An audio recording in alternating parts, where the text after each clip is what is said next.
A Zen student came to Banki and said, "Master, I have an ungovernable temper. How can I cure it?" "Show me this temper," said Banki. "I haven't got it right now," said the student, "so I can't show it to you." "Well then," said Banki, "bring it to me when you have it." "But I can't bring it just when I happen to have it," protested the student. "It arises unexpectedly, and I would surely lose it before I got it to you." "In that case," said Banki, "it cannot be part of your true nature. If it were, you could show it to me at any time. When you were born, you did not have it, and your parents did not give it to you, so it must come into you from outside. I suggest that whenever it gets into you, you beat yourself with a stick until the temper can't stand it and runs away."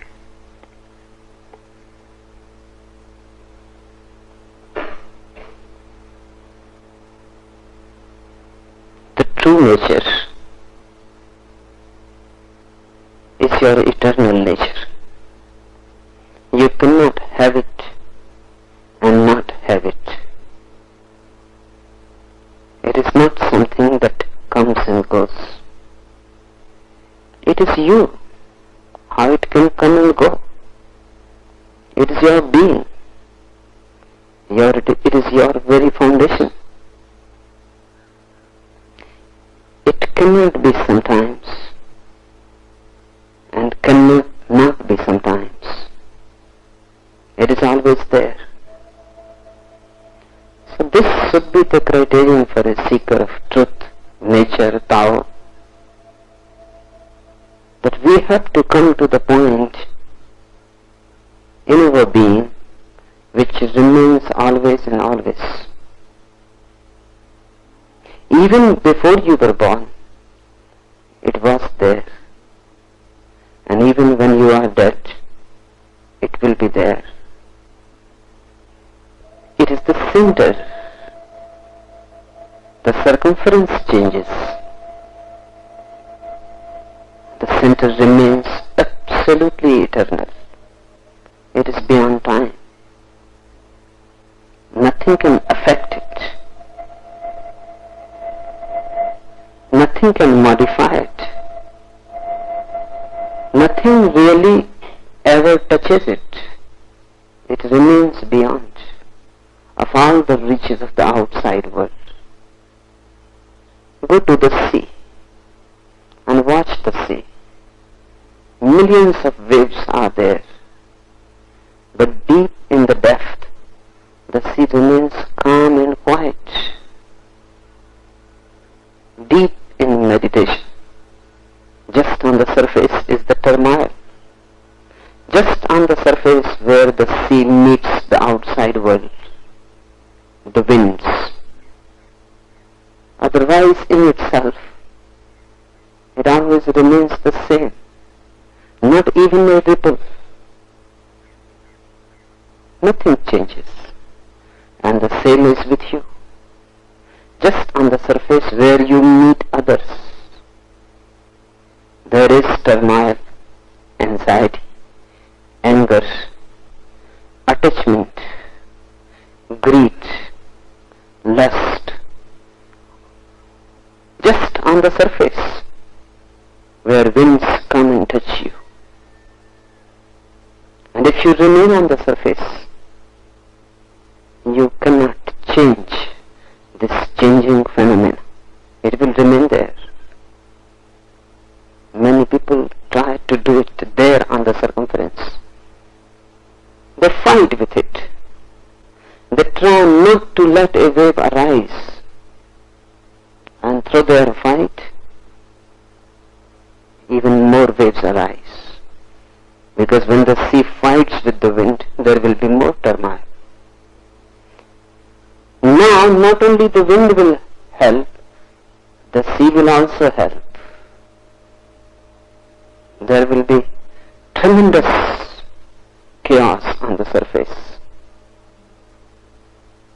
All the moralists try to change a man on the periphery. The character is your periphery. You don't bring any character in the world.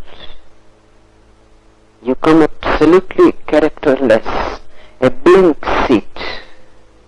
And all that you call your character is written by others. Your parents, society, teachers, teachings, all are conditionings. You come as a blank sheet, and whatsoever is written on you comes from others. So unless you become a blank sheet again, you will not know what nature is. You will not know what Brahma is. You will not know what Tao is. So the problem is not to have a strong character. The problem is not how to attain no anger, how not to be disturbed. No, that is not the problem. The problem is how to change your consciousness from the periphery to the center. Suddenly you see you have been always calm, and then you can look at the periphery from a distance, and the distance is so vast, infinite, that you can see as if it is not happening to you. In fact, it never happens to you. Even when you are completely lost in it, it never happens to you. Something in you remains undisturbed. Something in you remains beyond. Something in you remains a witness. So the whole problem for the seeker is how to shift your attention from the periphery to the center. How to be merged with that which is unchanging, and not to be identified with that which is just a boundary. On the boundary, others are very influential, because on the boundary, change is nature.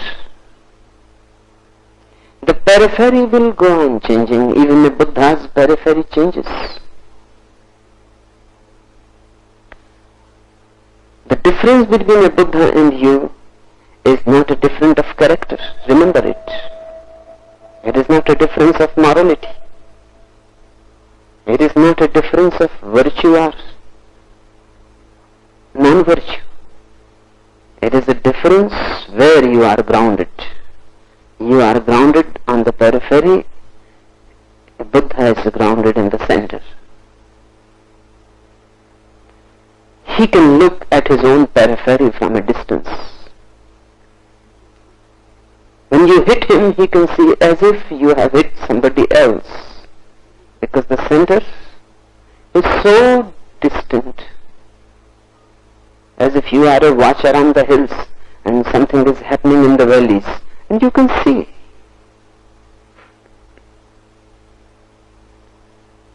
This is the first thing to be understood.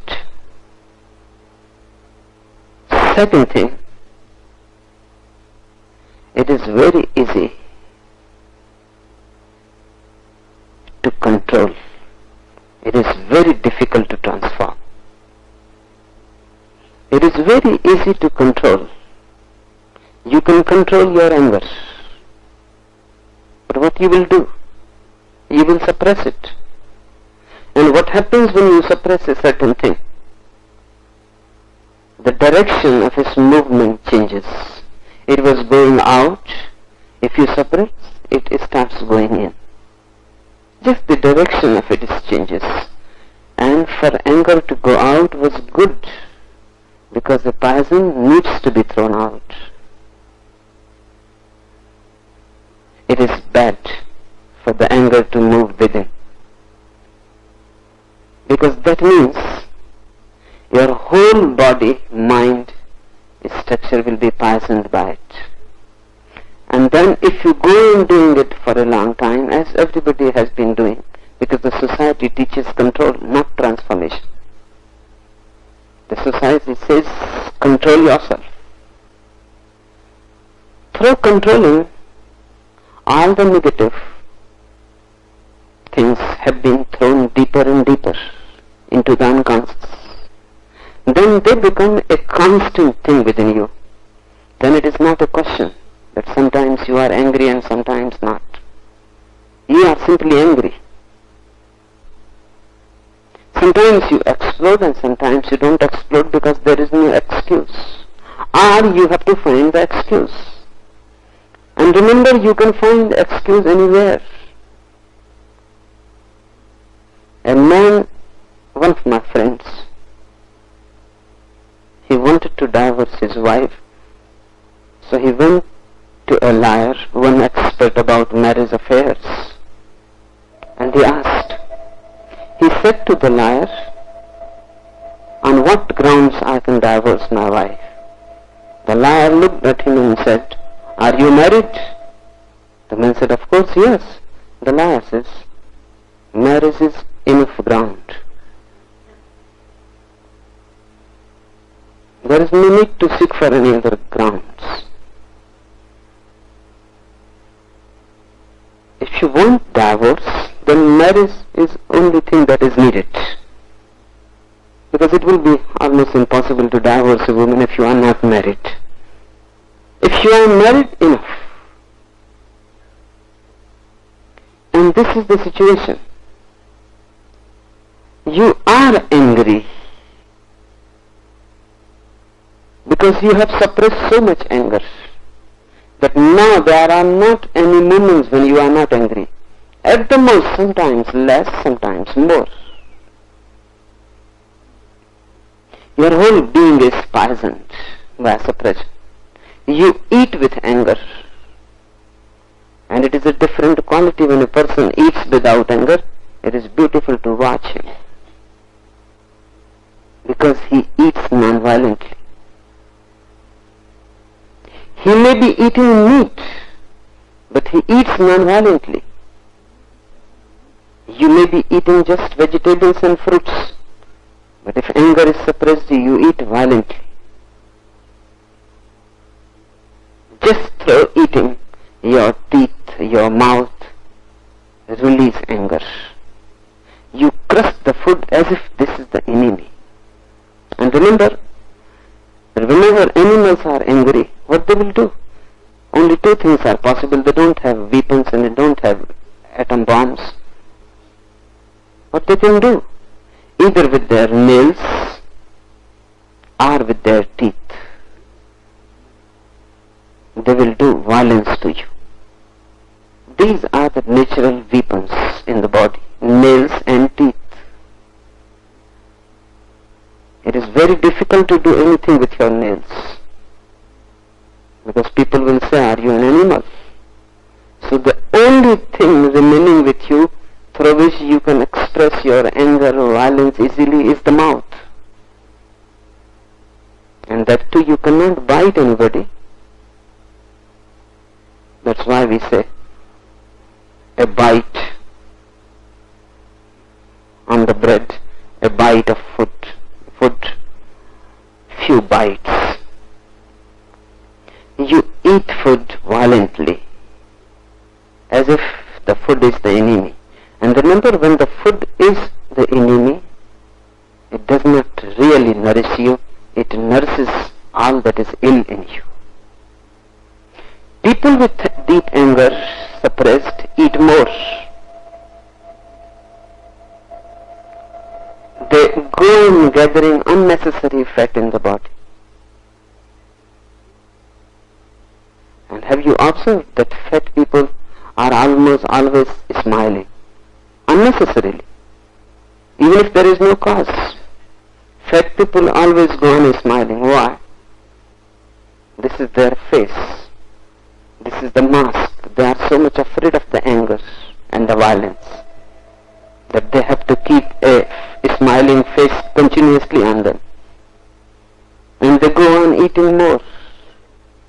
Eating more is violence, anger.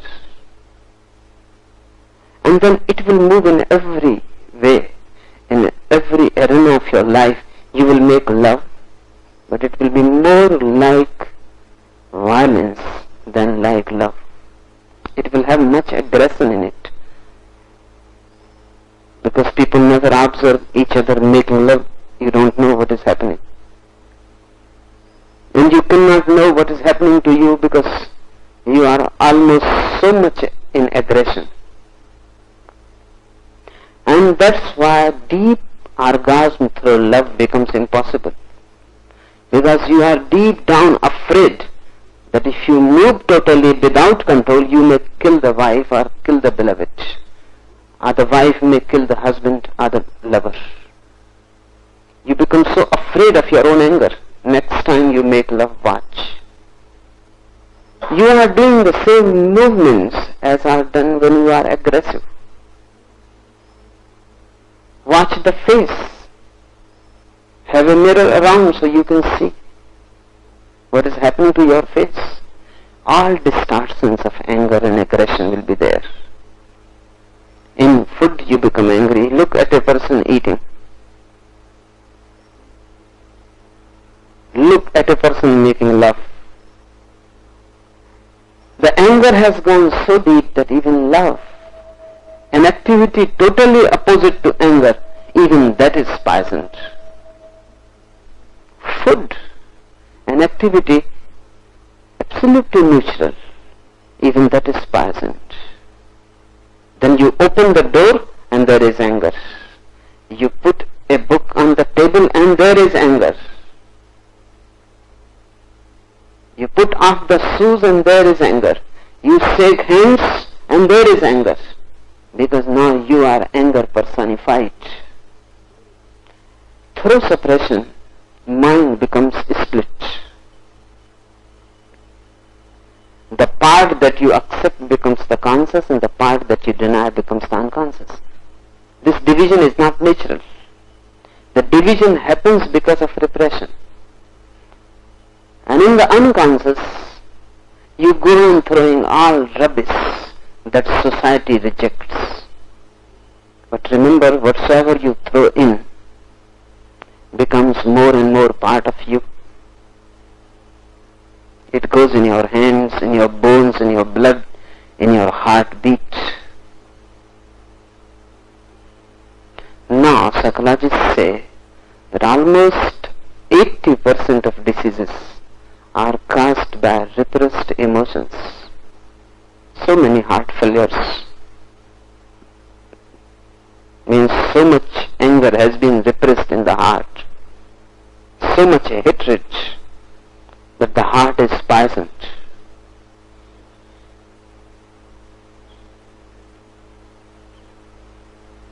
Why? Why man suppresses so much and becomes unhealthy? The society teaches you to control, not to transform. And the way of transformation is totally different. One thing, it is not the way of control at all, it is just the opposite. First thing, in control, you repress. In transformation, you express. There is no need to express on somebody else. Because the somebody else is just irrelevant. Next time you feel angry, go and run around the house 7 times. And after it, sit under a tree and watch where the anger has gone. You have not repressed it, you have not controlled it, you have not thrown it on somebody else, because if you throw it on somebody else, a chain is created. Because the other is as foolish as you, as unconscious as you. If you throw it on others, if the other was an enlightened person, there was no trouble.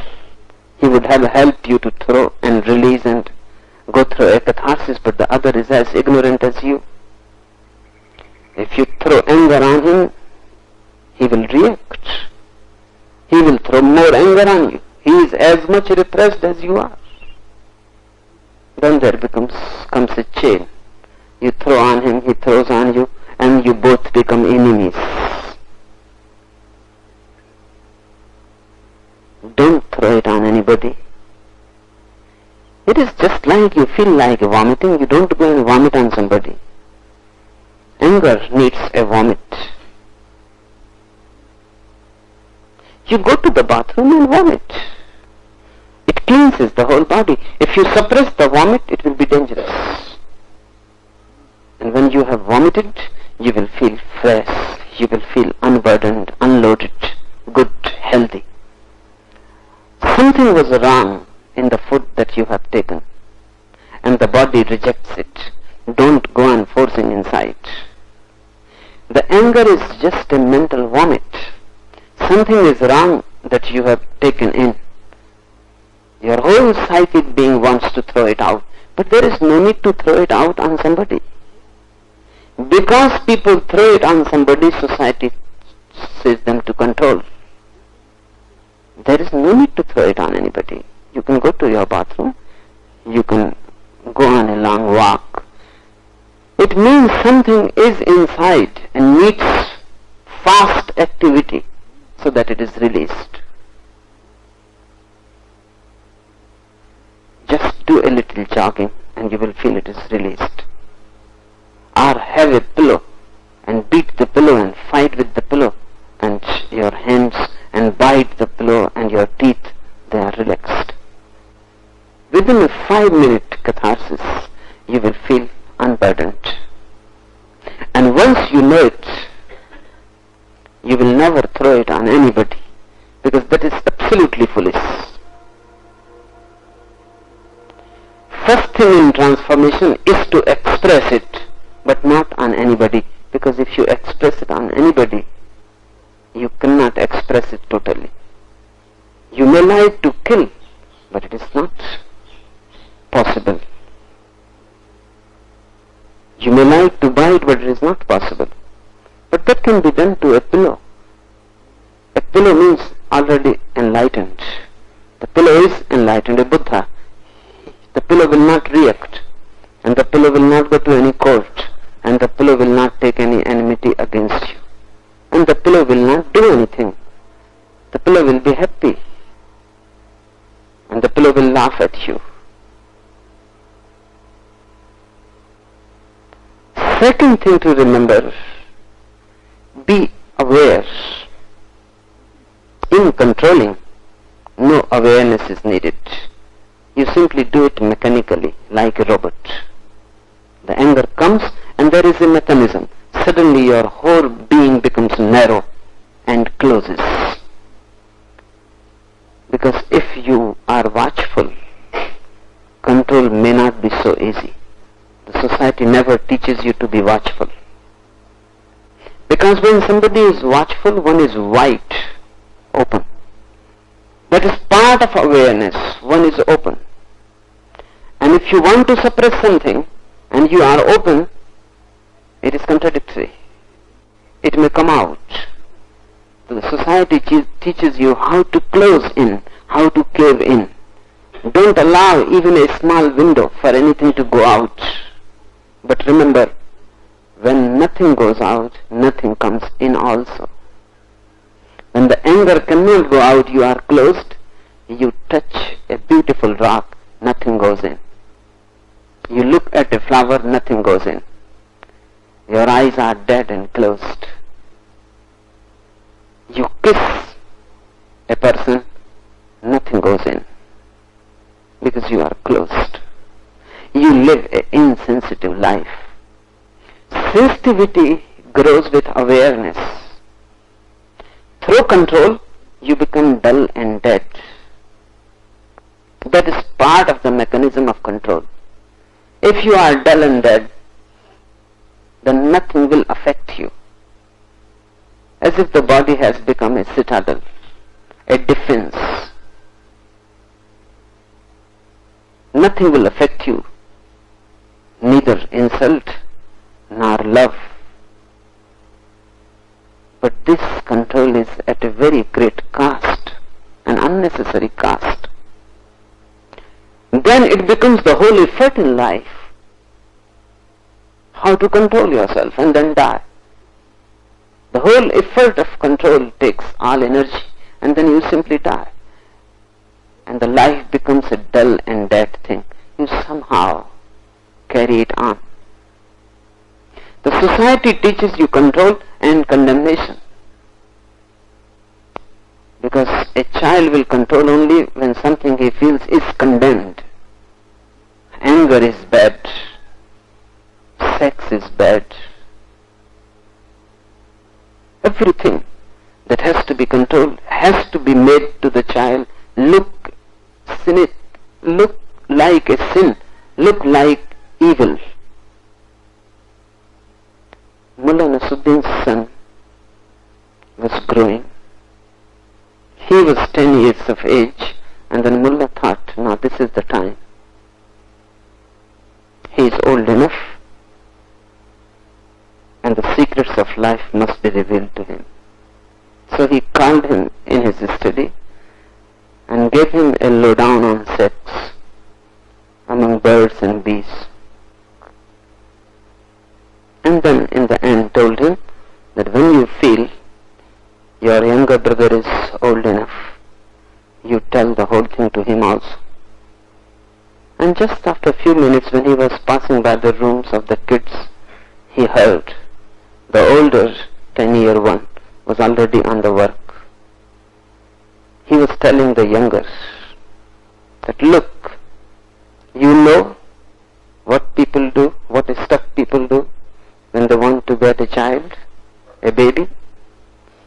Well, Dad says birds and bees do the same darn thing.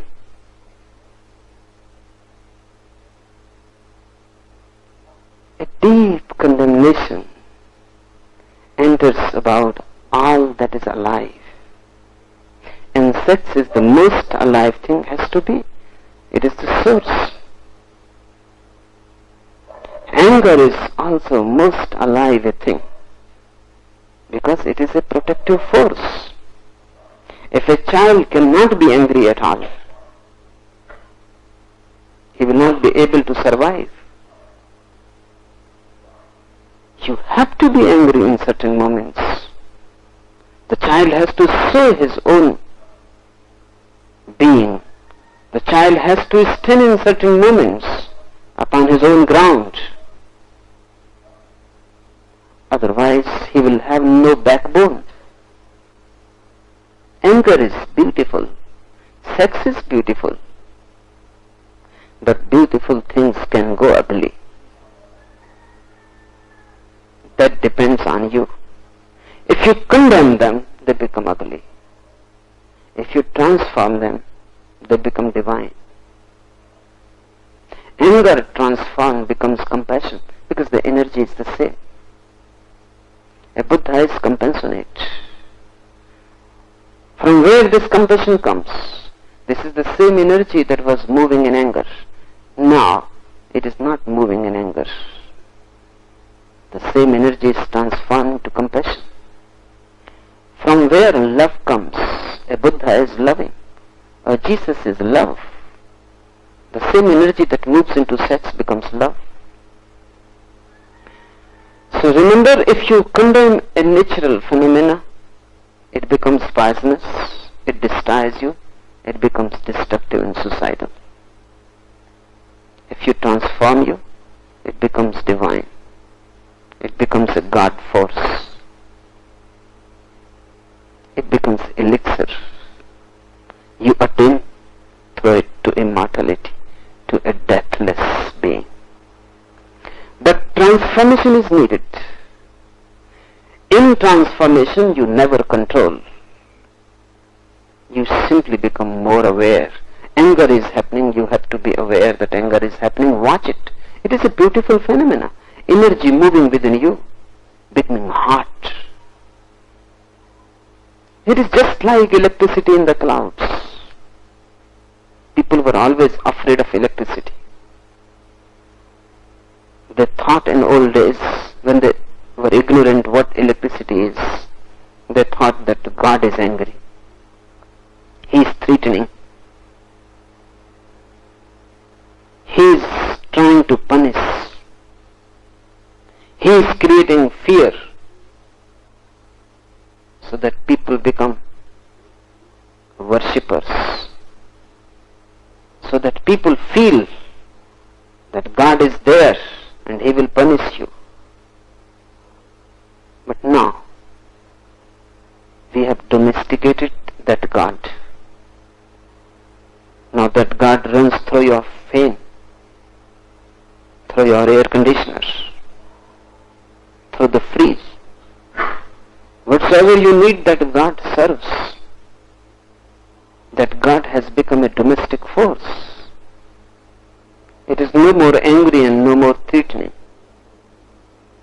An outer force through science has been transformed into a friend. The same happens through religion for inner forces. Anger is just like electricity in your body. You don't know what to do with it. Either you kill somebody else or you kill yourself. The society said if you kill yourself it is okay, it is your concern. But don't kill anybody else. And as far as society goes, it is okay. So either you become aggressive or you become repressive. Religion says both are wrong. The basic thing needed is to become aware and to know the secret of this energy, anger, this inner electricity. It is electricity because you become hot. When you are angry, your temperature goes high. And you cannot understand the coolness of a Buddha. Because when anger is transformed to compassion, everything is cool. A deep coolness happens. Buddha is never hot. He is always cool, centered. Because he now knows how to use the inner electricity. Electricity is hot. It becomes the source of air conditioning. Anger is hot. It becomes the source of compassion. Compassion is an inner air conditioning. Suddenly everything is cool and beautiful and nothing can disturb you. And the whole existence is transformed in a friend. Now there is no more enemy. Because when you look through the eyes of anger, somebody becomes enemy. When you look through the eyes of compassion, everybody is a friend, a neighbor. When you love, everywhere is God. When you hate, everywhere is devil. It is your standpoint that is projected onto reality. Awareness is needed, not condemnation. And through awareness, transformation happens spontaneously. If you become aware, just watching with no judgment, not saying good, not saying bad, just watching in your inner sky, there is lightning, anger. You are feeling hot, the whole nervous system shaking and quaking. And you feel a tremor all over the body. A beautiful moment, because when energy functions, you can watch it easily. When it is not functioning, you cannot watch. Close your eyes and meditate on it. Don't fight. Just look what is happening. The whole sky filled with electricity. So much lightning, so much beauty. Just lie down on the ground and look at the sky and watch. Do the same inside. Clouds are there, because without clouds there can be no lightning. Dark clouds are there, thoughts. Somebody has insulted you. Somebody has laughed. Somebody has said this or that. Many clouds, dark clouds in the inner sky and much lightning. Watch, it is a beautiful scene. Terrible also, because you don't understand. It is mysterious. And if mystery is not understood, it becomes terrible. You are afraid of it. And whenever a mystery is understood, it becomes a grace, a gift. Because now you have the keys. And with keys, you are the master. You don't control it. You simply become a master when you are aware. And the more you become aware, the more inwards you penetrate. Because awareness is an inward going. It always goes inwards. More aware, more in. Totally aware, perfectly in. Less aware, move out.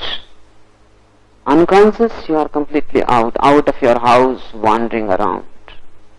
Unconsciousness is a wandering outside. Consciousness is a deepening of the inside. So look, and when anger is not, it will be difficult to look. What to look at?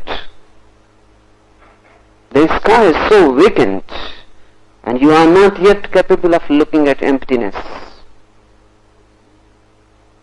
When anger is there, look, watch, and soon you will see a change. The moment the watcher comes in, the anger has already started being cool. The heat is lost. Then you can understand the heat is given by you. Your identification with it makes it hot. And the moment you feel it is not hot, the fear is gone. And you feel unidentified, different, a distance. It is there lightning around you, but you are not it. A hill starts rising upwards. You become a watcher. Down in the valley, much lightening. Distance goes more and more. And a moment comes when suddenly you are not joined to it at all. The identity is broken. The moment the identity breaks, immediately the whole heart process becomes a cool process. Anger becomes compassion. Sex is a hot process. Love is not. But all over the world people always talk about warm love. Love is not warm. Love is absolutely cool, but not cold. It is not cold because it is not dead. It is cool. It is like a cool breeze. But it is not hot, not warm. Because of the identification with sex, the conception has come to the mind that love should be warm. Sex is hot. It is electricity, and you are identified with it. The more love, more cool. You may even feel cool love as cold. That's your misunderstanding, because you feel love has to be hot. It cannot be. The same energy, when not identified, becomes cool. Compassion is cool. And if your compassion is still hot, understand it is not compassion. There are people who are too hot and they think they have much compassion. They want to transform the society. They want to change the structure. They want to do this and that. They want to bring a utopia in the world, the revolutionaries, the communists, the utopians, and they are very hot. And they think they have compassion. No. They have only anger. Object has changed. Now their anger has the object. A very impersonal object, the society, the structure of the society, the state, the situation. They are very hot people. Lenin or Stalin or Tatarsky, they are hot people. But they are not against anybody in particular, they are against a structure. Gandhi is a hot person against the British Empire. The object is impersonal, that's why you cannot feel that he is angry. But he is angry. He wants to change something in the outside world and wants to change it so immediately. He is impatient. Fighting. The fighting may choose non-violence as the means, but the fighting is violence. Fight as such is violence. You can choose non-violent means to fight. Women have always been choosing. Gandhi did nothing else. He simply used a feminine trick.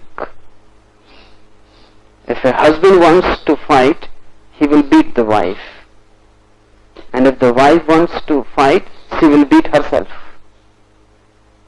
This is as old as woman, and woman is older than man.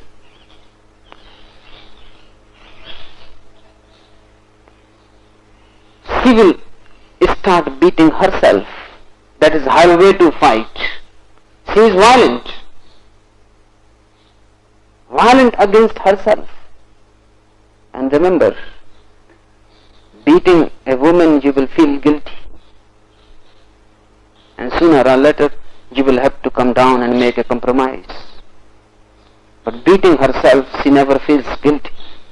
So either you beat a woman, you will feel guilty, or she beat herself, and then also you will feel guilty that you created the situation and she was beating herself.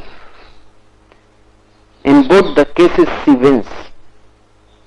British Empire was defeated because British Empire was a male aggressive force. And British Empire could not understand this feminine fight of Gandhi. He will fast unto death. And then the whole British mind will feel guilty. Now you cannot kill this man, because he is not fighting in any way with you. He is simply purifying his own soul. The old feminine trick. But it worked. There was only one way to defeat Gandhi, and that was impossible. It was for Churchill to go on a fast unto death, and it was impossible.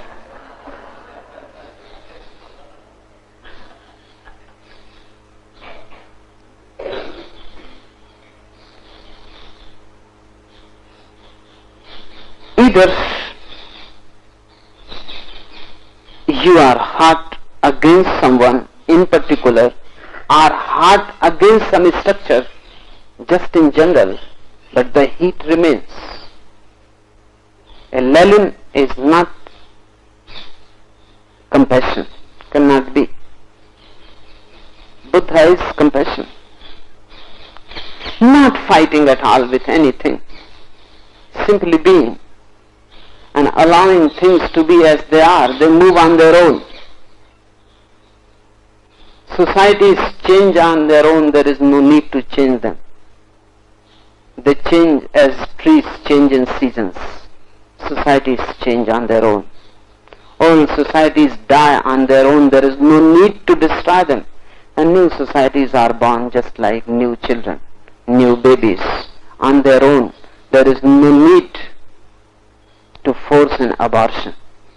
It goes on automatically by itself. Things move and change.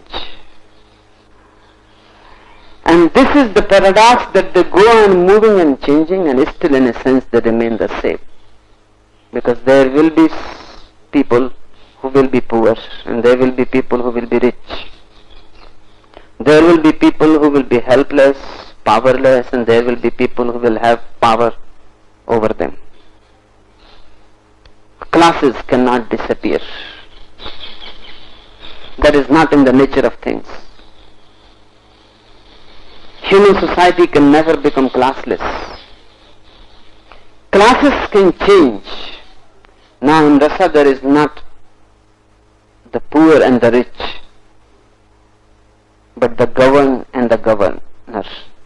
They are there now. Now a new class division has arisen. The bureaucracy and the ordinary people. The managers and the managed. The same. It makes no difference. If now Temur Lung is born in Soviet Russia, he will become the Prime Minister. If Ford is born in Soviet Russia, he will become the General Secretary of the Communist Party. He will manage from there. Situations go on changing, but in a subtle sense they remain the same. The managers, the manage, the governors, the governed, the rich, the poor, they remain. You cannot change it because society exists through contradiction. A real man of compassion will be cool. He cannot be a revolutionary really, because revolution needs a very heart, mind and heart and body.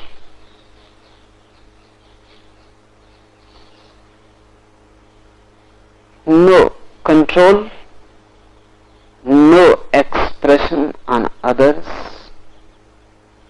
more awareness, and then consciousness shifts from the periphery to the center. Now try to understand this beautiful anecdote. A Zen student came to Bankei and said, "Master, I have an ungovernable temper. How can I cure it?"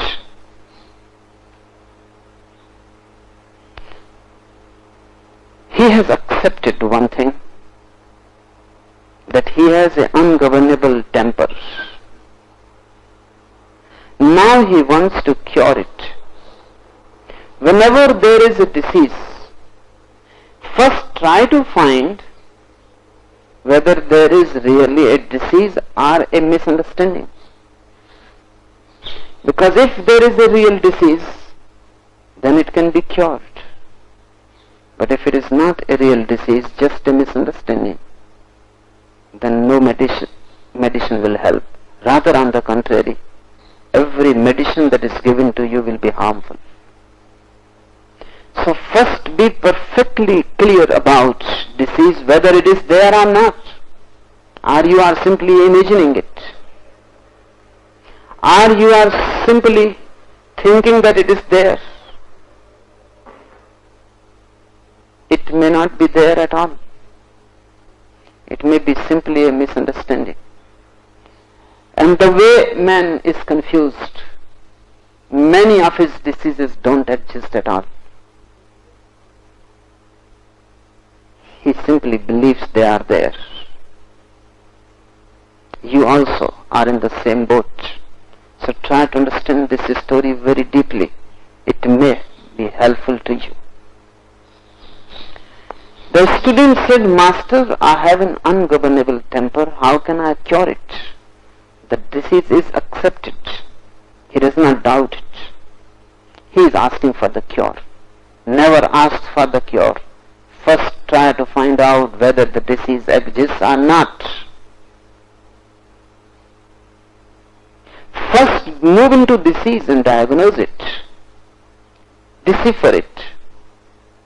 Scrutinize it. Move into the disease first before you ask for a cure.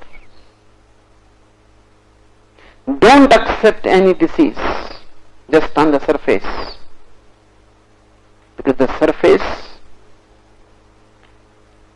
is where others meet you, and the surface is where others reflect in you, and the surface is where others color you. It may not be a disease at all. It may be just a reflection of others. It is just a silent lake, and you stand on the bank of the lake with your orange robe, and the water near you looks orange, reflects you. The lake may think that sea has become orange. How to get rid of it? Where to find the cure? Whom to ask? Don't go to the experts immediately. First try to find out whether really it is a disease or just a reflection. Just being alert will do much.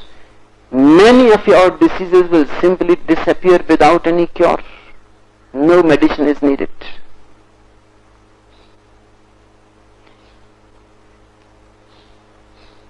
Show me this temper, said Bankei. It sounds fascinating. A man like Bankei immediately starts working on the disease, not on the cure. He is not a psychoanalyst. A psychoanalyst starts working for the cure. And that is the difference. Now new trends in psychiatry are coming up which start working on the disease, not on the cure. New trends are developing. They are nearer to reality and nearer to Zen and nearer to religion. Within this century, psychiatry will take a more religious color. And then it will not be just a therapy. It will really become a healing force. Because therapy thinks of a cure. And a healing force brings your consciousness to the disease. Out of 100 diseases, 99 will disappear simply by bringing your consciousness to it. They are false diseases. They exist because you are standing with your back towards them. Face them and they go and they disappear. That is the meaning of encounter. And encounter groups can be helpful. Because the whole message is how to encounter things as they are.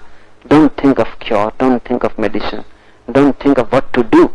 The real thing is first to know what is there. And mind has deceived you in so many ways that a disease appears on the surface and there is no disease deep down. Or a disease appears on the surface but you move within and you find there are other diseases. And that was just a trick to deceive you. That was not the real disease. A man came to me and he said that my mind is very much disturbed. I am continuously tense, anxiety is there, I cannot sleep. So give me some technique of meditation, how to be silent and at peace. I asked him, what is your really the problem?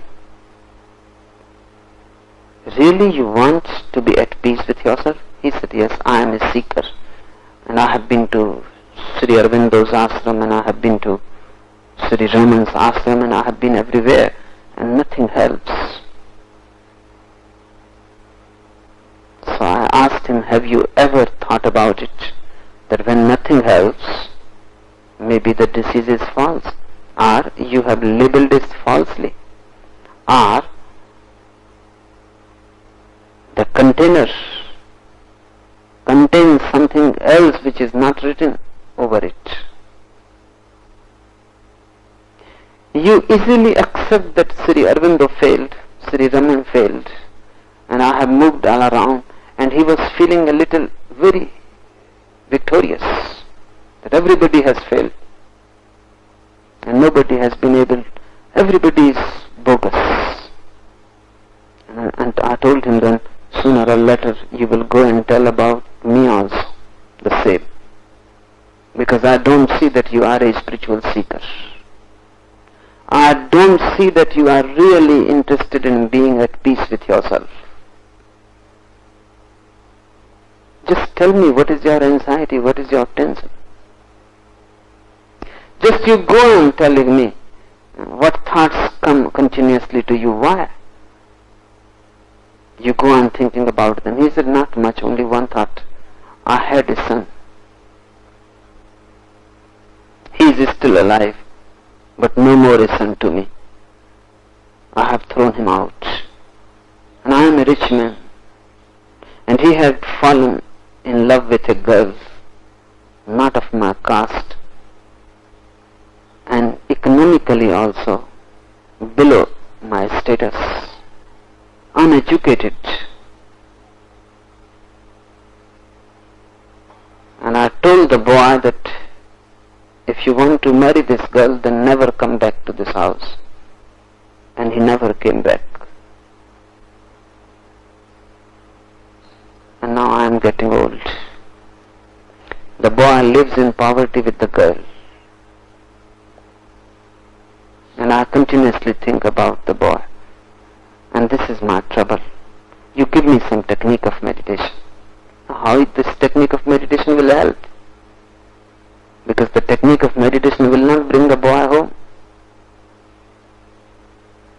And this is such a simple thinking, there is no need to go to Arvindo. There is no need to go to Sri Ramana or come to me.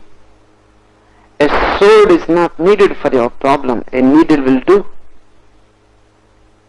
And you are looking for swords, and then swords prove failures. Because you need only a needle. This is not a spiritual problem. Just ego. Why should not one fall in love with a girl who is economically below status? Is love something economical? Something to think in terms of finance, economics, money, wealth, status? I told him one story. One marriage agent came to a young man and told him that I have got a very beautiful girl, just exactly fit for you. The boy said, don't bother me. I am not interested. The marriage agent said, I know, but don't be worried. I have another girl which will bring 5,000 rupees in dowry. The young man said, stop talking nonsense. I am not interested in money either. You simply go. The man said, I know. You don't bother. If 5,000 is not enough, I have another girl which will bring 25,000 rupees in dowry. The boy said, you simply get out of my room, because ever if I get married, it is for me to think about it. It is not a question for an agent to settle. You simply get out from it. Don't make me angry. The agent said, okay, now I understand. You are not interested in beauty, you are not interested in money. I have a girl which comes from a family, long tradition, very famous family, everybody knows about it. And 4 prime ministers have come from that family in the past. So you are interested in family, right? Now at this moment, by this time, the boy was very much angry. He wanted physically to throw this man out, and by physically forcing him, when he was just throwing him out of the door, he said, ever if I get married, it will be only for love and nothing else. The agent said, then why in the first place you didn't tell me? I have that kind of girls too.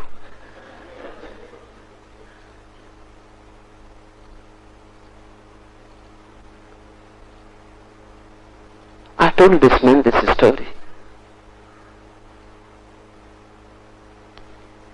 Love is not manageable. It is simply something that happens. And the moment you try to manage it, everything misfires. So I told that man, just go and ask your son's forgiveness. That is what is needed. No meditation technique, no Arvindo, no Ramango Rajneesh, nobody can help you. You simply go to your boy and ask his forgiveness. That's what is needed. Accept and welcome him back. It is just the ego that is troubling you. And if ego is troubling you, then the disease is different. And you seek meditation and you think through meditation, silence will be possible? No. Meditation can help only to that person who has come to a right understanding with his inner diseases. When he has come to understand which disease is false, which disease is wrongly identified, which disease is not at all there, the container is empty. When one has come to understanding, deep understanding with all his diseases, then 99% of diseases disappear. Because you can do something and they disappear. Then only one thing remains. And that one thing is spiritual search, a deep anguish, unrelated to this world. Not related with anything in this world. Son, father, money, prestige, power. Nothing. It is not related. It is simply existential. Deep down, if you can pinpoint it, it is how to know oneself. Who am I? Then the anguish becomes a search. Then meditation can help. Never before it. Before it, other things are needed. Needles will do. Why carry a sword unnecessarily? And where needles can do, swords will be failures. This is what is happening to millions of people all around the world. This Bhakti is a master. He immediately got to the point, to the business. Show me this temper, said he. It sounds fascinating. It sounds fascinating, really. Why? This Bhakti said it sounds fascinating. Because the whole thing is false. This boy, this student has never looked within. He is seeking for a method and he has not diagnosed what his disease is. I have not got it right now, said the student, so I can't show it to you. You cannot manage to bring anger, can you? If I tell you, be angry right now, what you will do? Even if you act, even if you manage somehow to pretend, it will not be the anger, because deep down you will remain cool and acting. It happens. What does it mean, it happens? It means it happens only when you are unconscious. If you try to bring it, you are conscious. It cannot happen when you are conscious. It can happen only when you are unconscious. Unconsciousness is a must. Without it, anger cannot happen. But still, the boy said, I haven't got it right now, said the student, so I can't show it to you. Well, then said Bhakti, bring it to me when you have it. But I can't bring it just when I happen to have it, protested the student. It arises unexpectedly, and I would surely lose it before I got it to you.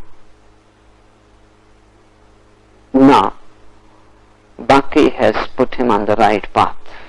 He is already moved along. He is already nearing the goal. Because he is now becoming aware of things he was never aware. The first thing he became aware is that he cannot produce it right now. It cannot be produced. It happens when it happens.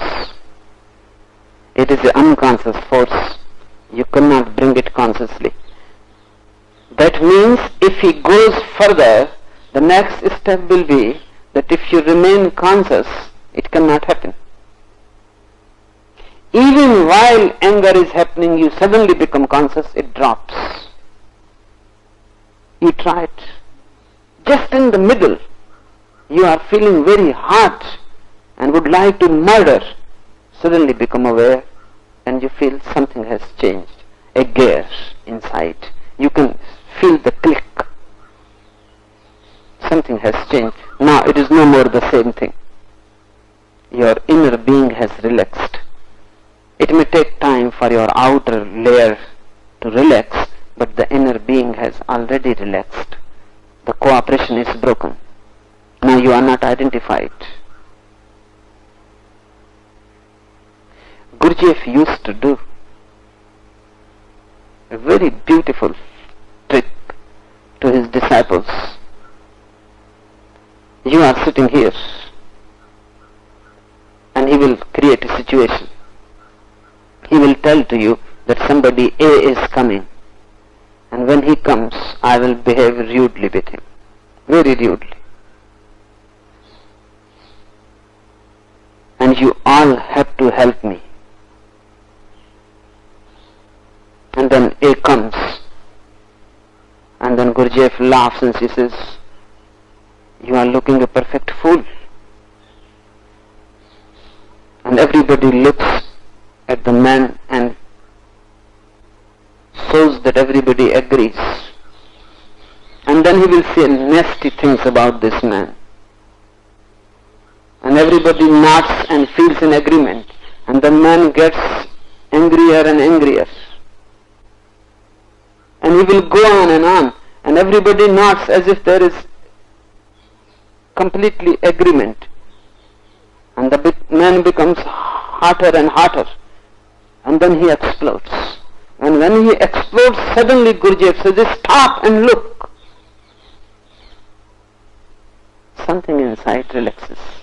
Immediately the man understands he has been moved into a situation. He has become angry. And the moment he realizes that this is a situation, Gurdjieff has played a trick. The gear changes. He has become alert, aware. The body will take a little time to cool down, but deep at the center there is everything cool. And he can look at himself now.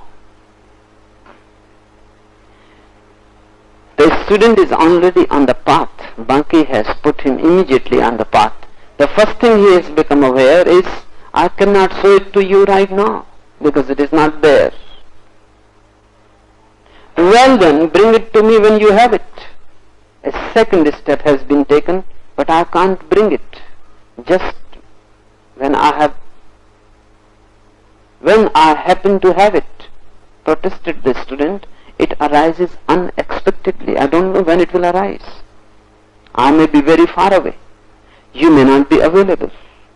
And moreover, even if I bring it to you, by the time I reach, it will not be there. He has already arrived to a deep understanding. You cannot bring anger to me, can you? Because the very effort to bring it, you will become aware. If you are aware, the grip is lost. It starts subsiding. By the time you have reached to me, it is no more.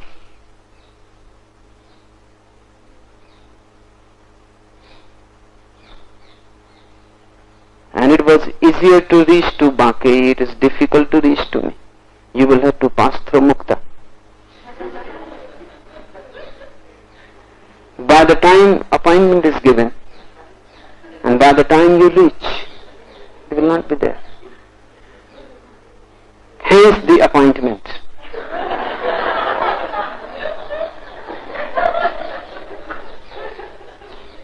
Because otherwise you will bring problems unnecessarily.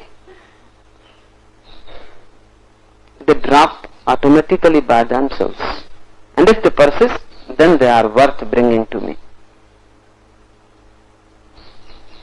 By the time you come to me, you have already passed over it. And if you understand that means that things that come and go are not worth paying any attention. They come and go. You always remain, they come and go. You are the thing to be be more attentive about, not about things that come. They are like seasons, climate changes. In the morning it was different, in the evening it is different, it changes. Find out that which doesn't change. The student has already reached a beautiful understanding. He says, unexpectedly it arises. And I would surely lose it before I got it to you. In that case, said Bankei, it cannot be part of your true nature. Because true nature is always there. It never arises and never sets. It is always there. Anger arises, goes. Hate arises, goes. Your so-called love arises, goes. Your nature is always there. So don't be much bothered and concerned with all that comes and goes. Otherwise you can remain concerned with it for years and years and lives, and you will never come to the point. That's why Freudian psychoanalysis never serves much purpose. The patient lies down on the couch for years together, 3 years, 4 years, 5 years, goes on talking about things that come and go. Remember, the whole Freudian analysis is concerned with things that come and go. What happened in your childhood? What happened in your young age? What happened in your sex? What happened in your relations with others? It goes on and on. It is concerned with what happened, not to whom it happened. And that is the difference between Bankei and Freud. If you are concerned with what happened, then so much has happened. Even 24 hours, so much happens that if you relate it, it will take years in relating it. And you go on relating. It is just like relating about the weather for your whole life, how it has been. Sometimes very hot, sometimes very cloudy, sometimes rainy, sometimes this and that. But what is the point of it all? And what happens? How this psychoanalysis helps a patient? It helps a little. It simply gives time, that's all. For 2 years you are continuously talking about things that happened. This 2 years time, or 1 year, or even more, just give you time. The wound heals automatically. You become readjusted again. Of course, a certain understanding also arises. The understanding, when you go backwards, come forwards, move like a shuttle in your memory, a certain understanding, because you have to watch your memories. Because of watching, but that is not the main thing. Freud is not concerned with your witness. He thinks that that's just by relating, telling your past, bringing it out through the words, verbalization. Something deep is changing, nothing deep is changing. A little garbage is thrown out. Nobody listened to you.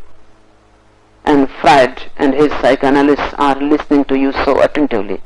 Of course, you have to pay for it. They are professional listeners. They help in a way because you would like to talk to someone intimately. Even that helps.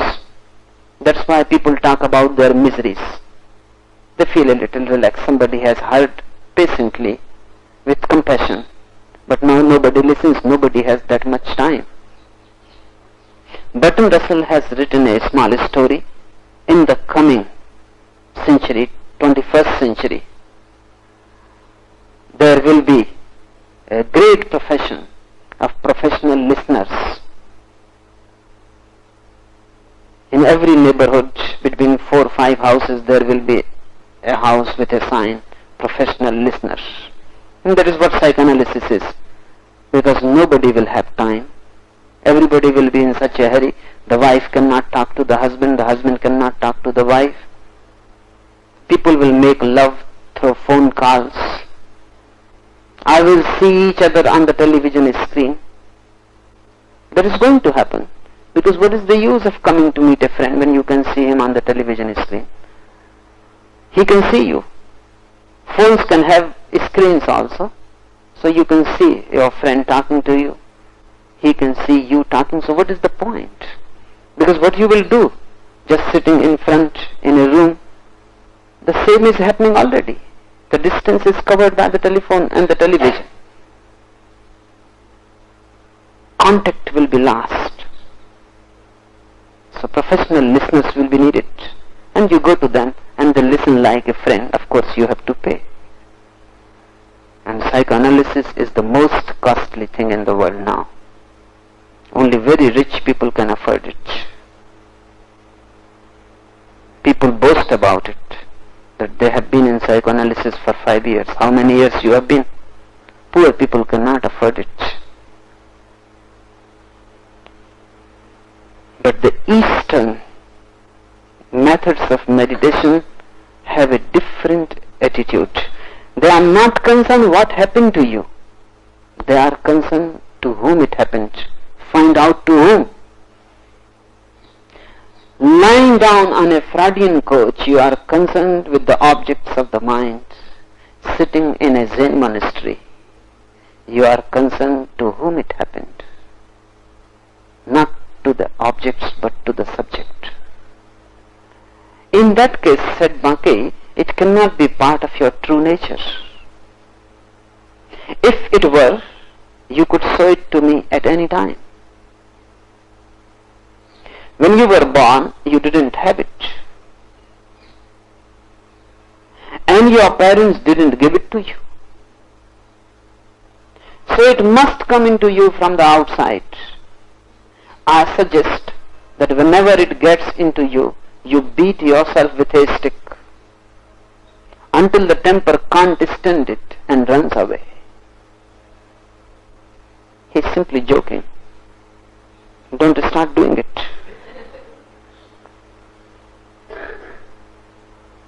Don't take the stick literally. In Zen, awareness is called the stick by which you beat yourself. There is no other way to beat. Because if you take an ordinary stick, the body will be beaten, not you. You can kill the body, but not you. Beat by a stick means continuously when you feel anger, be aware. Bring awareness to it. Become alert, conscious, and beat with the stick of awareness continuously inside until the temper can't stand it and runs away. And the only thing that the temper can't stand is awareness. Just beating your body won't do. That's what people have been doing, beating others' body or their own. That is not the meaning of Bankei. He is joking. And he is indicating one symbolic term Zen people call awareness, the stick one has to beat oneself with. In Zen tradition, when a master dies, he gives his stick, the staff, to his chief disciple, to whom he chooses as his heirs, who is going to replace him. He gives the stick, the staff that he carried his whole life.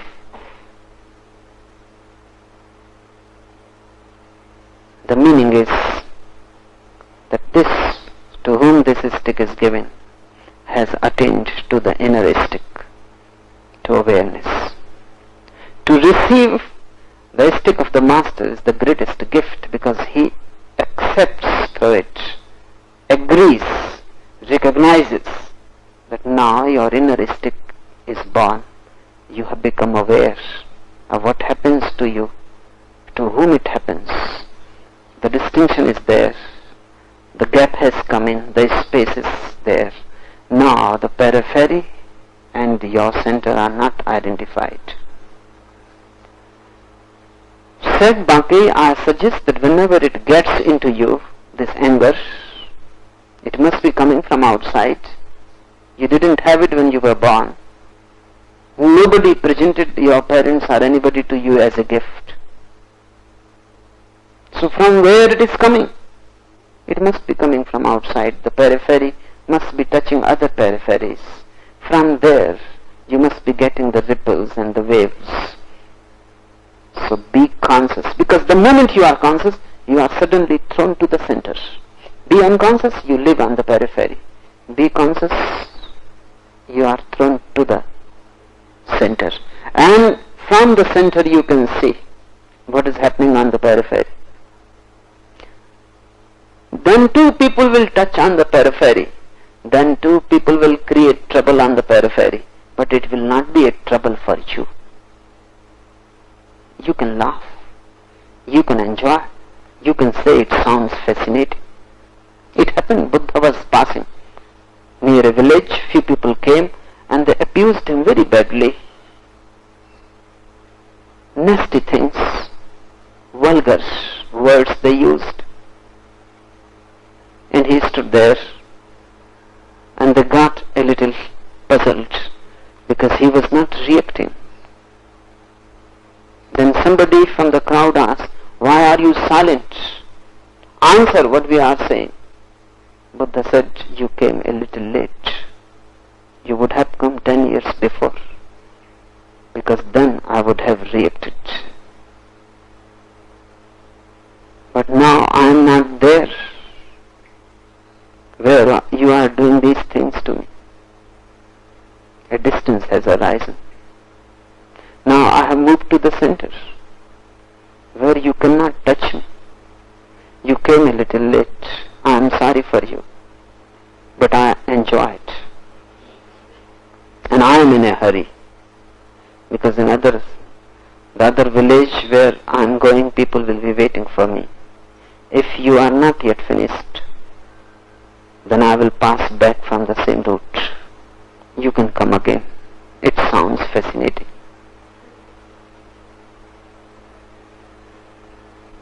They were puzzled what to do with such a man. Another from the crowd asked, really, you are not going to say anything? Buddha said, in the other village I have come just now from. People had come with many sweets to present to me. But I take things only when I am hungry, and I was not hungry. So I gave them back their sweets. I asked you what they will do. The man said, of course. They will go in the village and give that sweet as prasad to people. So Buddha started laughing and he said, you are really in a trouble, you are in a mess. What you will do? You brought these vulgar words to me. And I say, I am not hungry. So now take them back. And I feel very sorry for your village, because people will get such vulgar things, vulgar words in prasad.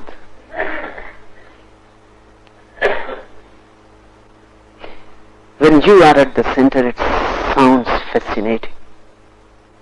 You can enjoy it. When you are cool, you can enjoy the whole world. When you are hot, you cannot enjoy it because you get so much in it. You are lost. Get identified. You become so messed in, how can you enjoy? This may sound paradoxical, but I tell you, only a Buddha enjoys this world. Then everything sounds fascinating. Enough for today.